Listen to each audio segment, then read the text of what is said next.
diferenciadas. Uma era a árvore da vida, que emanava vida, que emanava coisas boas, emanava coisas especiais, emanava principalmente comunhão com Deus, mas havia uma árvore também do conhecimento, do bem e do mal, que a promessa daquela árvore era oposta à árvore da vida. A árvore da vida, ela dava vida. E Deus havia falado isso. E a árvore do conhecimento, do bem e do mal, que ela gerava? Ela gerava morte. Então havia uma opção muito clara e muito maravilhosa na nossa frente, muitas vezes, de seguir um caminho que é bom. Se eu te perguntasse até o caminho da vida ou o caminho da morte, você vai escolher qual caminho? O caminho da vida, né? O caminho da vida está lá, a árvore da vida está lá, você poderia desfrutar dela todos os dias, comer aquela árvore, ter comunhão com Deus, estava tudo bem, tudo maravilhoso. Tinha uma árvore lá que era a árvore que ela prometia apenas a morte.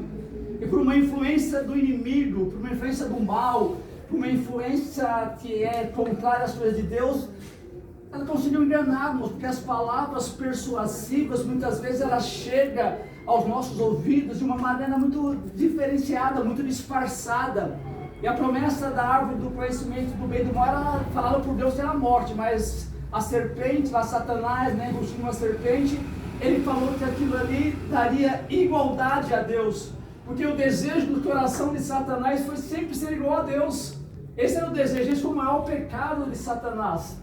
Então ele estava lá num lugar muito maravilhoso, então ele queria ser igual a Deus, como ele não conseguia, ele sabia que jamais se igualaria a Deus, então ele faz uma oferta para a mulher que representa toda a humanidade no Jardim do Éden, e ele ofereceu aquela árvore, como aquela árvore daria a ele igualdade a Deus, ou independência de Deus. E por aquelas palavras que pareciam tão maravilhosas, né?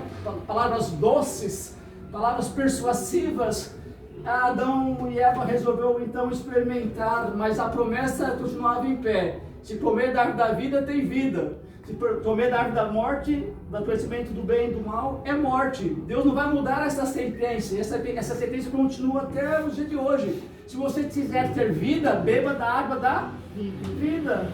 O profeta Jeremias vai falar que o povo de Israel cometeu 2 erros. O primeiro erro foi desprezar os mananciais de águas vivas. Para quê? Tinha 2 opções. E hoje Deus está falando sobre opções. A primeira opção era beber dos mananciais da água viva. Estava lá no deserto, estava lá em Judéia, estava lá na Babilônia, onde tiver tem essa água para beber. Mas a Bíblia vai dizer, Jeremias falou assim, ó, ele desprezaram a beber a água da fonte da água da vida para beber águas rotas. Águas rotas é a água de um poço, uma cisterna, como seria no dia de hoje, Agel. Aquela água que ela não brota da terra, ela sai do céu, da chuva, e tem um buraco lá, tem um lugar lá, e ela fica ali parada. Aí a opção era beber das fontes das águas da vida, as águas naturais, águas saudáveis, águas que dariam, mataria a sua sede, hidrataria. Mas eles, não, eu não quero dessa água, porque essa água aí para mim não é uma água boa, porque outros povos estão bebendo aquela outra água, eu também quero. Então muitas vezes nós desprezamos da água, da fonte da vida, para beber águas de cisternas rotas. Então nós sempre, irmãos, temos que buscar a beber daquilo que o Senhor tem para nos dar, porque sempre será muito melhor. Capítulo 27 do Evangelho de Mateus vai falar sobre a crucificação de Jesus, mas eu quero ler aqui a partir do versículo 45. Mateus 27, 45 diz assim: E desde a hora sexta houve trevas sobre toda a terra até a hora nona. E perto da hora nona exclamou Jesus em alta voz, dizendo: Eli, Eli, lema sabachthani, isto é, Deus meu, por que me desamparaste? E alguns dos que ali estavam, ouvindo isso, dizia: Este chama por Elias. E logo um deles, correndo, tomou uma esponja, embebedou-a em vinagre e pondo-a numa cana, dava-lhe de beber. Os outros, porém, diziam: Deixa, vejamos se Elias vem livrá-lo. E Jesus, clamando outra vez com grande voz, entregou o seu espírito. E eis que o véu do templo se rasgou em 2 de alto a baixo, e tremeu a terra, e fenderam-se as pedras, e abriram-se as sepulturas, e muitos corpos dos santos que dormiam foram ressuscitados. E saindo do sepulcro, depois da ressurreição de Jesus, cidade e apareceram a moça. Na morte de Jesus, 5 coisas aconteceu. Durante o período das meio-dia até as 3 da tarde, houve trevas. Primeiro sinal, o sinal das trevas. Houve trevas em toda aquela região, quando Jesus estava ali naquela cruz para entregar-se a Deus. O segundo sinal aqui foi que o véu do templo se rasgou de alto a baixo. Eu queria me deter nessa ruptura do véu do templo. Depois as pedras se partiram, houve um terremoto e os mortos ressuscitaram. Alguns santos em Jerusalém ressuscitaram e apareceram nas ruas da cidade. Desses 5 eventos que aconteceram no dia da morte de Jesus, todos eles já preditos pelos profetas para autentificar que Jesus era o Messias e morreria com um objetivo. Eu queria falar nesta noite sobre a ruptura ou o véu do templo se rasgando de alto a baixo. Eu quero falar sobre isso porque está diretamente ligado entre a comunhão do homem com Deus, que havia se rompido lá no Jardim do Éden, quando o homem optou em comer da árvore do conhecimento do bem e do mal. Lá houve a ruptura e ali começou a se tecer o véu que separou o homem do Criador, Deus da sua criatura, o Senhor dos seus filhos.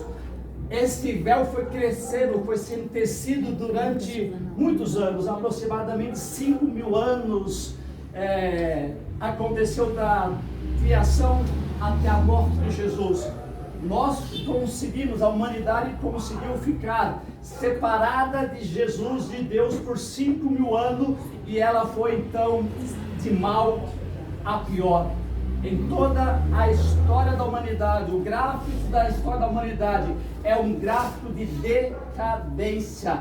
De Adão até Jesus, nada de bom aconteceu. As coisas foram piorando a cada dia. A cada dia a separação do homem com Deus foi ficando cada vez mais distante. O véu, podemos dizer, foi ficando mais grosso, foi ficando mais espesso. Nós cada vez conseguimos ver menos o Criador, conseguia ter menos comunhão, ainda que Deus levantou homens durante todo esse período para dar apenas um reflexo daquilo que Deus é e daquilo que Deus queria que nós tivéssemos com Deus.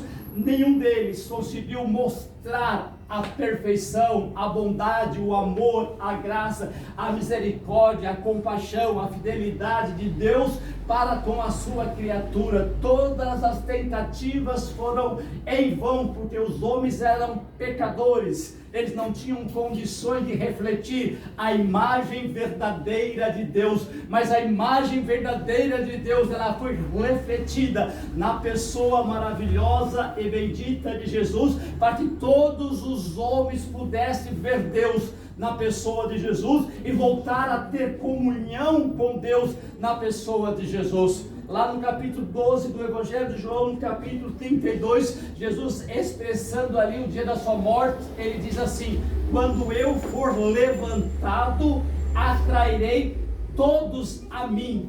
Jesus estava dizendo que na morte dele, ele não atrairia algumas pessoas a ele, mas através da morte dele, todas as pessoas seriam atraídas por Jesus. Jesus então é um grande imã que atrairia todas as pessoas a ele, não porque ele verdadeiramente queria isso, mas ele estava representando Deus. Era o Deus encarnado sendo morto para que nós pudéssemos ver novamente a face de Deus, ou melhor, termos uma comunhão novamente com Deus. A morte expiatória de Jesus, ela deu esta oportunidade, ela trouxe novamente essa oportunidade que havia sido perdido no momento que fizemos a opção errada em comer do fruto da árvore do conhecimento do bem e do mal. Mas em Jesus então, a árvore da vida novamente foi restabelecida, e o caminho que estava sendo verdadeiramente obstruído pelo que? O que obstruía o nosso caminho até Deus? Eram os nossos próprios pecados, eram os nossos pecados, são os nossos pecados que muitas vezes nos faz separação entre nós e Deus. Mas Deus já tinha um plano, Deus já tinha um projeto, já estava tudo estabelecido, já estava tudo arquitetado para que esse pecado perdesse a sua força, ainda que no decorrer desses anos todos, a força do pecado dominou o coração do homem, possuiu o homem desse ódio, desse rancor, dessa desigualdade, dessa desumanidade, porque o homem foi ficando desumano, mas em Jesus a humanidade do homem começou a retornar para nossas vidas. Então, quando Jesus morre, esses 5 fatores acontecem para demonstrar que o caminho estava obscuro. Todas as vezes que nós olharmos para a Bíblia Sagrada, para as Escrituras Sagradas, e nós vemos a palavra véu, ela vai sempre dizer de uma separação. É algo sendo separado de outro algo, é uma coisa separada de alguma coisa, para que nós pudéssemos ter essa compreensão. Foi por isso que o templo foi construído. O templo foi construído por uma ordenança de Deus, e Deus então começa a demonstrar qual é o caminho que nós devemos seguir para termos novamente comunhão com Deus. Ainda que muitas das vezes essa comunhão que nós temos, esse livre acesso, nós começamos a construir novos véus, né? Ainda que o véu foi rasgado naquele dia ilustre e sublime, nós começamos a construir outros véus que querem fazer esta separação, mas não existe nenhum véu que nós possamos construir que o próprio Deus não venha rasgá-lo, porque aquele véu do templo não foi rasgado por mãos humanas. Por isso a Bíblia vai dizer que o véu se rasgou de alto a baixo, demonstrando que quem estava rasgando esse véu era o próprio Deus, que estava novamente abrindo o caminho que havia sido fechado. O caminho foi aberto e nós não precisamos de mais ninguém para ter acesso até Deus. Esse véu representava a separação do homem com Deus, porque atrás desse véu havia ali a Arca da Aliança, que era a maior representabilidade da pessoa e da presença de Deus. A Arca da Aliança, ela representava o próprio Cristo, era a manifestação do próprio Cristo, era Cristo ali representado na terra, era Deus demonstrando: olha, a minha presença, ou melhor, a minha manifestação da minha presença está naquela arca. Mas havia o véu que impedia que as pessoas adentrassem este véu, havia uma limitação, havia uma barreira, havia uma dificuldade que aos olhos humanos era intransponível. Este véu separava não somente as outras nações da presença de Deus, mas também a próprios israelitas. Apenas uma pessoa, uma vez no ano, tinha a oportunidade de ultrapassar aquele véu para estar na presença de Deus, e Deus se manifestava ali uma vez no ano. Mas o importante daquela manifestação, Caio, uma vez no ano, é que naquela manifestação todo o pecado de Israel era perdoado. Imagine uma nação 365 dias por ano cometendo pecados e mais tradições, mas naquele dia todos aqueles pecados eram perdoados pela manifestação de Deus naquele lugar. É a maior representabilidade, que não existe nenhum limite ou nenhum pecado que não seja perdoado, ou seja, todos os nossos pecados, de uma única manifestação de Deus, Ele recebe o perdão e nos dá comunhão novamente com Deus. Você já pode imaginar isso? Quando Jesus morre na cruz, Ele estava dizendo: olha, não existe pecado que eu, através do meu sacrifício, não consiga perdoar. Então, nesse tabernáculo havia 3 divisões: havia o pátio, havia o lugar santo e havia o lugar santo do santo. Para ter tudo isso para mostrar que não existe pecado que não possa ser perdoado pelo sacrifício expiatório de Jesus. Amém. Lá no pátio havia o altar do holocausto. No altar do holocausto havia 2 sacrifícios diários. Havia o sacrifício da manhã, às 9 horas da manhã, e havia o sacrifício da tarde, às 3 horas da tarde. O que representava aquele sacrifício? Representava os pecados diários do povo. O povo pecava todo dia, então todo dia havia 2 sacrifícios para dizer: ainda que você tenha pecado ou de manhã ou à tarde, há perdão para o seu pecado. Aquele altar representava os nossos pecados diários, nossos pecados corriqueiros, nossos pecados de estimação que muitas vezes nós temos. Eles não querem nos largar. Para onde nós vamos, o nosso pecadinho, Ele quer nos seguir. Mas naquele altar do holocausto, perdão para todos os dias, perdão de manhã e perdão à tarde, porque a mensagem do Evangelho, ele vai ser sempre: arrependei-vos porque você tem perdão para a sua vida, arrependei-vos porque o perdão está garantido, porque a morte de Jesus foi exatamente para isso. Então havia 2 sacrifícios.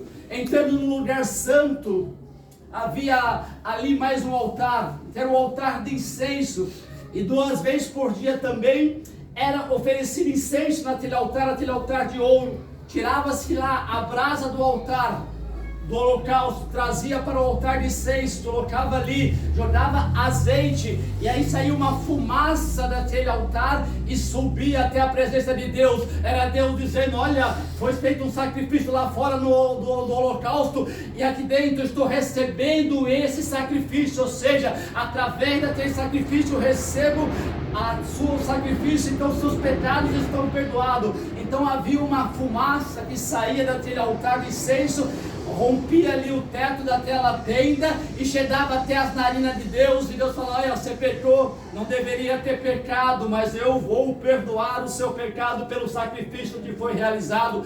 Tanto no sacrifício do altar do holocausto representava a morte de Jesus, e no sacrifício também do altar de incenso estava representando a morte de Jesus, porque através da morte de Jesus o perdão dos nossos pecados foram garantidos. O livro dos Romanos vai falar da justificação.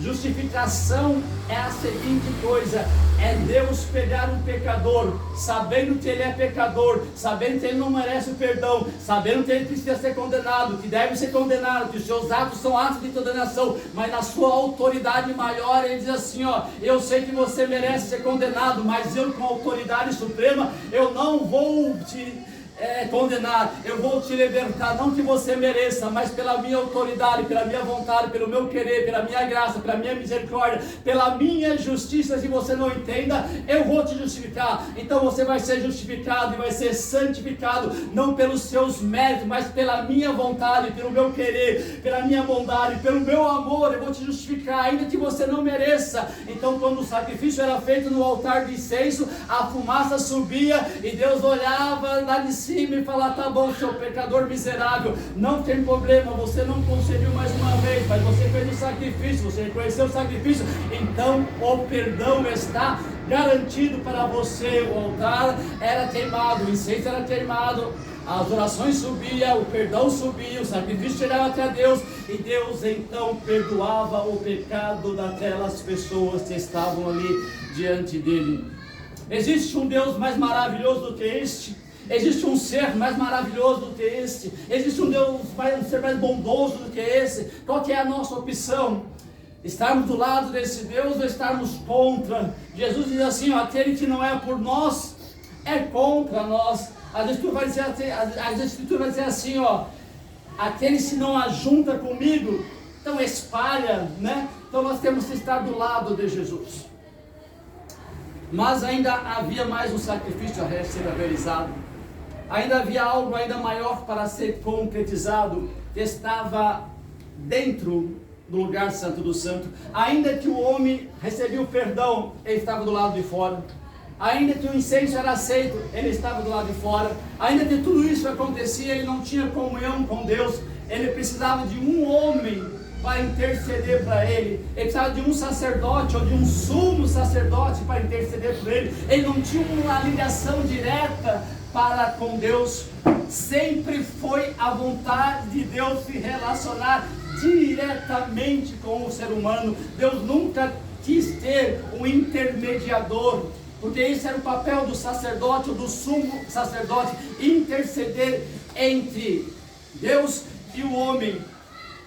Mas esse problema estava muito prestes a ser resolvido, estava muito prestes a terminar, porque quando Jesus morre então na cruz do Calvário e o véu é rasgado, ele estava dizendo: o caminho está aberto, quem quiser vir, venha e tenha a completa comunhão comigo. Quando o véu é rasgado, o escritor aos Hebreus vai dizer que um novo e vivo caminho ele foi aberto, e ninguém poderia fazer esse caminho novamente ser fechado. Ele continua aberto, porque esse caminho se chama graça de Deus. É um favor imerecível, ninguém merece esse favor, mas Deus, pela sua bondade, pelo seu amor, pela sua graça, Ele abriu esse caminho, e agora nós temos acesso direto ao próprio Deus. Não há nenhum intercessor. O único intercessor entre Deus e o homem é a pessoa maravilhosa de Jesus, que se entregou por nós para que o caminho fosse aberto. Por isso ele vai dizer: eu sou o caminho. É esse caminho que nos leva a Deus, que nos conduz a Deus, que nos aproxima de Deus, que nos dá comunhão com Deus. Se nós olharmos para o tabernáculo, no lugar santo, havia uma mesa, a mesa dos pães da preposição, da preparação. Aquela mesa estava dizendo da comunhão que o sacerdote tinha com Deus. Mas essa mesa também já não existe mais, porque essa mesa era somente para o sacerdote, era somente para os filhos de Arão. Mas essa mesa já não existe mais, porque a mesa está posta para todos os filhos de Deus, e Jesus continua nos convidando a cear com Ele, porque Ele quer que nós ceiamos com Ele, e Ele ceia também por nós, para que nós possamos ter essa comunhão. Nessa mesa havia os 12 pães, aqueles pães representavam um alimento diário. Alimento sempre vai falar da comunhão. Não precisa mais dos 12 pães, porque o pão vivo que desceu do céu, Ele está em nosso meio, ou melhor, está no meio de nós, dentro de nós, dentro do nosso coração. Então nada mais nos separa, nada mais nos impede de nós nos relacionarmos e termos comunhão com Deus. Por isso que todos os dias, quando nós dobramos o nosso joelho ou elevamos os nossos pensamentos a Deus, nós temos acesso direto a esse Deus, e ninguém e nada pode impedir o nosso acesso diante de Deus. Uma certa vez, Daniel orou 21 dias, mas ele não obteve resposta daquela oração. Isso é nos ensinar que muitas vezes a nossa oração, ela não tem resposta imediata. Mas quando Deus mandou o anjo falou para Daniel: no primeiro dia que você oraste, eu já tinha ouvido a sua oração. No primeiro dia da oração já tinha sido ouvido. A resposta demorou 21 dias, mas a oração já tinha chegado no primeiro dia. Isso acontece muitas vezes conosco. Muitas vezes nós oramos e a resposta não vem no primeiro dia. Mas uma coisa é certa: a oração chegou até o trono de Deus, porque o caminho foi aberto, e o nosso pecado não pode, não consegue, não tem poder, não tem autoridade de impedir a nossa oração chegar até os ouvidos de Deus. E o nosso pecado também não tem poder, não tem condições, não tem força para impedir que a nossa resposta chegue também ao nosso coração. Nem se for preciso mandar um anjo para desfazer as obras do inimigo, para que a nossa oração seja respondida, Deus então envia os seus anjos. Então continuamos a oração, porque a melhor forma de mantermos ligado e termos comunhão com Deus continua sendo as nossas orações, porque nós oramos no nome do nosso Senhor e Salvador Jesus Cristo. E quando nós oramos nesse nome que está acima de todos os nomes, ninguém e nem nada pode impedir que a nossa oração chegue até o trono de Deus, e no momento certo Deus vai responder as nossas orações, porque o caminho está aberto. Nós somos os sacerdotes agora, e nós temos esse livre acesso diante de Deus. Por isso que todas as vezes que nós nos reunimos no nome de Jesus, sempre Ele se faz presente de uma maneira especial e graciosa. Toda vez que nós oramos ao Senhor Jesus, Ele sempre está ouvindo as nossas orações. Por isso, por aonde nós vamos, Ele vai conosco. Onde nós entramos, Ele ainda é conosco. Quando nós erramos, Ele está conosco. Quando nós acertamos, Ele está conosco. Quando nós optamos pela opção errada, Ele continua conosco. Ele sempre estará conosco, porque Ele sabe que nós somos inteiramente dependentes de Deus. A maior virtude de um homem, de uma mulher, é reconhecer a sua plena e total dependência de Deus. Nós somos inteiramente dependentes de Deus. Capítulo de Atos vai dizer assim, que sem Deus, sem Jesus, nós não vivemos, nós não existimos e nós não se movemos. Somos inteiramente dependentes de Deus e temos acesso a Ele a todos e qualquer momento. Então, no momento de dificuldade, no momento de luta, no momento de tribulação, no momento de alegria, no momento de choro, no momento de desespero, no momento de dívida, qualquer seja o momento, nós podemos clamar a Ele, que Ele vai nos ouvir. A Bíblia diz que Deus se levanta do seu trono para socorrer o aflito e o necessitado. Deus nunca estará indiferente ao nosso clamor, Ele sempre se levantará do seu trono para nos socorrer, para nos ajudar, para nos confortar, para nos fortalecer, para nos animar, para nos dar força para continuar. Quando o inimigo vier contra nós, diz a palavra de Deus, que o inimigo vindo contra nós